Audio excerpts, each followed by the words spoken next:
Morrigan não sabia o que era ter um lugar no mundo, não do jeito que as outras pessoas sabem. Aquele pertencimento silencioso, aquela certeza de que existe um espaço reservado para você entre os outros. Ela nunca teve isso. Cresceu sem pai, sem mãe, sem nome de clã, sem o cheiro de um alfa que a reconhecesse como parte de alguma coisa maior. Cresceu entre pedras e fumaça, numa aldeia pequena demais para ter importância e grande demais para ignorar os próprios preconceitos. Na hierarquia do Omegaverse, Morrigan era o que chamavam de invisível. Não era alfa, então não mandava. Não era beta, então não servia ao meio. Era omega. E ser omega, naquele tempo, naquele lugar, era carregar um alvo nas costas desde o dia em que seu próprio corpo decidia o que você era. Ela escondia a marca no braço esquerdo desde que Eda lhe ensinou a fazer isso. Um pano simples, enrolado com cuidado toda manhã, antes de qualquer pessoa acordar. Nem ela mesma gostava de olhar muito tempo para aquela coisa. Parecia raízes se espalhando sob a pele, escura, orgânica, viva. Eda dizia que era só uma mancha de nascença. Morrigan nunca acreditou completamente. Mas também nunca perguntou de novo. Tem coisas que as pessoas guardam, não por maldade, mas porque sabem que a verdade vai mudar tudo. E mudar tudo, às vezes, é o mesmo que destruir tudo. Eda guardava um pergaminho dobrado dentro de uma pedra solta na parede. Morrigan nunca soube disso.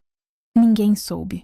Mas Eda tirava aquele pedaço de couro velho às vezes, tarde da noite, quando as brasas estavam quase mortas e a aldeia dormia. Desdobrava com cuidado. Olhava o símbolo no centro. O mesmo símbolo que estava no braço de Morrigan, desenhado por uma mão que havia morrido há décadas. Aquela marca não era uma mancha de nascença. Era a marca da Omega Elemental, a última linhagem de Omegas que carregava no sangue a capacidade de despertar forças que nenhum alfa conseguia controlar, nem compreender. Havia outros que sabiam disso, e foi exatamente por isso que os pais de Morrigan morreram. Eda nunca contou. Achou que proteger era a mesma coisa que esconder. Por anos. Funcionou. A 3 dias de distância. Uma aldeia virou cinza. Não foi uma batalha. Foi uma varrida. Os soldados de Kyle não vinham para conquistar território. Vinham para encontrar uma coisa específica e eliminar tudo que pudesse escondê-la.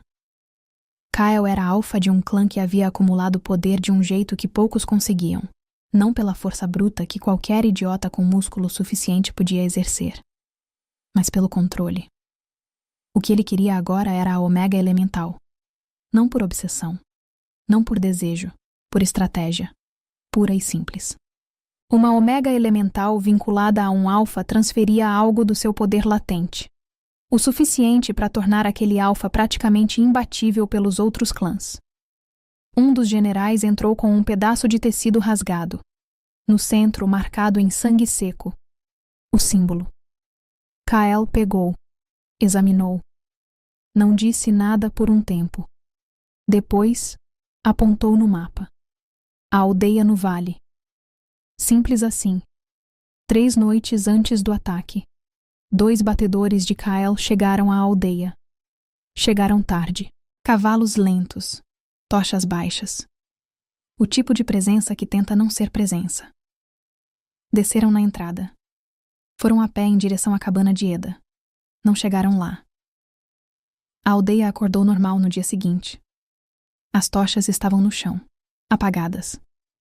Os cavalos tinham voltado sozinhos para a estrada. Ninguém viu nada. Ninguém ouviu nada. Morrigan virou na cama naquela noite. Fechou mais os olhos. Continuou dormindo. Na beira da floresta. 2 olhos dourados se fecharam devagar. O lobo negro se afastou entre as árvores sem fazer barulho. Nenhuma folha se mexeu que não fosse pelo vento. Ele fazia isso há mais tempo do que Morrigan poderia imaginar, desde antes de ela saber pronunciar o próprio nome. Não por ordem, não por dívida, por reconhecimento. Aquela certeza que antecede qualquer escolha consciente. De que existe alguém no mundo que é, de alguma forma, a sua responsabilidade. Ela não sabia que ele existia. Ele sabia de tudo sobre ela.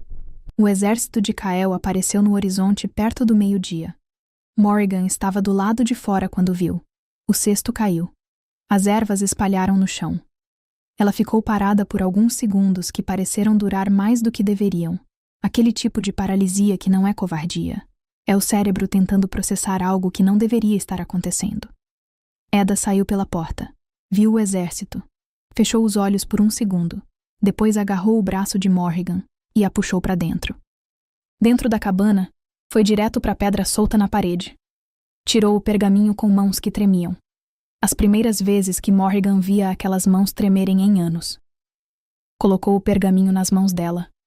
Morrigan olhou para o símbolo. E algo gelou dentro dela. Era o mesmo. Era exatamente o mesmo.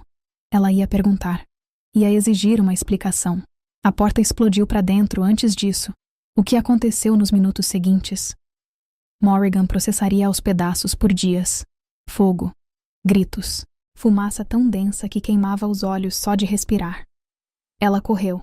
Encontrou Eda no chão perto da parede caída. Caiu de joelhos. Eda levantou a mão e tocou o rosto dela. A boca se moveu. Morrigan tentou ouvir, mas o mundo estava barulhento demais e silencioso demais ao mesmo tempo, do jeito que acontece quando alguma coisa dentro de você quebra. E o resto ainda não percebeu. A mão de Eda baixou. Ficou no chão. Ela fechou os olhos. Um soldado parou atrás dela. Levantou a espada. O impacto não veio. O que veio foi outra coisa. O braço esquerdo latejou. Não doeu. Foi mais intenso que dor.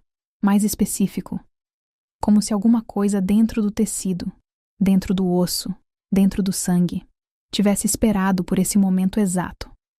A marca pulsou. Morrigan sentiu isso antes de ver. Um calor subindo do pulso até o ombro, espalhando pelo peito, descendo pela coluna. O chão rachou. As rachaduras saíram debaixo dos seus joelhos em todas as direções. No mesmo padrão da marca. Ramificado. Orgânico. Como raízes se espalhando em câmera lenta. O fogo ao redor dobrou para longe dela. O vento parou. O soldado recuou 2 passos. Depois mais 3. Morrigan abriu os olhos. Por um segundo. Só um. Eles não eram os olhos dela. Eram de uma cor que não tem nome adequado. Algo entre prata e tempestade. Algo com profundidade demais para um par de olhos humanos comportar. Depois voltaram ao normal. Ela olhou para as próprias mãos. Estavam tremendo, não de medo. Ela correu. Atravessou o que sobrou da aldeia, saiu pela borda e entrou na floresta sem olhar para trás. Correu até as pernas não obedecerem mais. Caiu. Ficou no chão com a bochecha na terra úmida. A fumaça da aldeia ainda no cabelo. Por um tempo, não fez nada. Só respirou. Depois sentou. Olhou para o pergaminho que ainda segurava, amassado, com queimada na borda, mas o símbolo intacto no centro. Olhou para a marca no braço. Tirou o pano. Ficou olhando. A marca estava quieta. Escura e quieta, como sempre. Mas Morrigan sabia que não era mais a mesma coisa que tinha sido essa manhã. Alguma coisa tinha mudado de um jeito que não voltava. Ela não chorou. Queria ter chorado. Achou que seria mais fácil. A noite foi chegando sem que ela percebesse. A luz foi sumindo entre as árvores e de repente estava escuro. E frio. E ela estava no meio de um lugar que não conhecia. Sem saber para onde ir. Porque não havia mais. Nenhum lugar para ir. O galho quebrou. Morrigan ficou de pé num reflexo. Costas contra a árvore, olhando para a escuridão. Sem arma. Sem saída. A floresta não respondeu. Ficou parada por tempo suficiente para o frio começar a doer. Ia se convencer de que não era nada. Um animal pequeno, um galho caindo sozinho. Quando viu. Na borda do claro onde a sombra das árvores era mais espessa. 2 pontos dourados se abriram no escuro. Não piscavam. Não se moviam. Ficavam lá. Aquecidos, enormes, completamente calmos, te olhando de um jeito que não era ameaça. Era outra coisa. Era o tipo de olhar que diz: eu sei quem você é, sem precisar de nenhuma palavra para isso. Morrigan não conseguiu se mover. A marca no braço pulsou uma vez. Leve. quase gentil. Os olhos dourados ficaram por mais alguns segundos. Depois baixaram devagar. Fecharam. A escuridão onde estavam voltou a ser só escuridão. Ela ficou olhando para o lugar vazio por mais tempo do que faria sentido. Deu um passo em direção às árvores. Parou. Não seguiu. Mas também não tirou os olhos daquele ponto, como se esperasse que voltassem. Como se, de algum jeito que ela não conseguia explicar, aqueles olhos fossem a primeira coisa em horas que parecia não querer nada dela além de saber que ela estava bem. Fundo na floresta. O lobo negro se afastava sem barulho entre os troncos. Ele olhou para trás uma vez. Ela estava de pé. Estava respirando. Estava inteira. Era suficiente. Por essa noite. Ele desapareceu entre as sombras. E ela ficou ali, sozinha no claro, com o pergaminho na mão e a marca no braço e uma aldeia morta nas costas, sem saber ainda quem era. Sem saber ainda o que carregava. Sem saber ainda que havia alguém que sabia tudo isso por ela. E que não ia parar de protegê-la por isso.